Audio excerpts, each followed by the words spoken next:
Shalom Bapak Ibu dan Saudara yang terkasih. Renungan kita pada hari ini berjudul Tak Binasa di Tengah Badai. Kisah Para Rasul 27 ayat 22. Tetapi sekarang, juga dalam kesukaran ini aku menasihatkan kamu, supaya kamu tetap bertabah hati, sebab tidak seorang pun di antara kamu yang dalam binasa, kecuali kapal ini.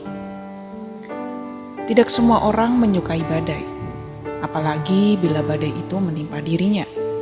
Badai selalu dipersepsikan sebagai jahat, negatif, dan tidak memberi keuntungan bagi hidup. Tetapi, suka atau tidak suka, setiap kita, cepat atau lambat, akan menghadapi berbagai-bagai masalah, kesulitan, bahkan mengalami luka hati dalam hidup. Semua itu berpotensi untuk menghantam dan melukai hidup kita. Di tengah badai kehidupan yang menimpa kita, acap kali secara natural atau alamiah, kita akan memberikan respon. Ada yang merespon negatif, menyerah, menyalahkan keadaan, mengkambing hitamkan orang lain, atau bisa mempersalahkan Tuhan. Tetapi ada juga yang bereaksi positif, optimis, antusias, dan percaya diri, serta yakin bahwa badai pasti berlalu. Tentunya kita ingin ada dalam kelompok orang yang bersikap positif, optimis, antusias, percaya diri, dan yakin bahwa badai sifatnya hanya sementara dan pasti berlalu. Jadi, masing-masing kita memiliki sikap untuk mengambil tanggung jawab penting atas badai yang menimpa kita. Bagaimana supaya kita menjadi pribadi yang unggul melalui badai kehidupan? Ada beberapa hal yang memungkinkan kita menjadi pribadi unggul melalui badai kehidupan yang kita hadapi berdasarkan Kisah Para Rasul 27. Yang pertama, bertahan di tengah badai. Masih ada harapan, meskipun rasa takut menguasai kita. Melalui malaikatnya, Tuhan kembali meneguhkan kehendaknya dan menyatakan penyertaannya.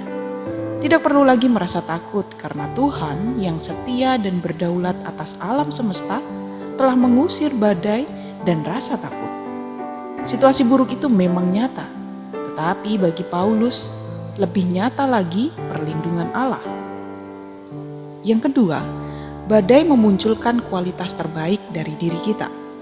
Badai menajamkan pikiran kita dan memunculkan kualitas diri kita untuk menyingkirkan hal-hal yang tidak penting yang hanya akan menambah masalah. Dengan demikian, badai menolong kita untuk mempertahankan hal-hal yang berkualitas, yang menguntungkan, dan yang berdampak positif bagi hidup kita. Ketiga, badai menguatkan penyerahan diri kita kepada Tuhan. Tuhan tetap memegang kendali, sekalipun kita berada di tengah badai. Ia tidak pernah meninggalkan kita. Mungkin kita merasa Ia tidak hadir ketika kita berada dalam masa-masa gelap dalam hidup kita. Mungkin kita merasa Ia begitu jauh dari kita. Ketahuilah bahwa Allah senantiasa bersama kita, bahkan ketika badai menerjang, dan Ia akan membantu kita melewati semua itu. Amin.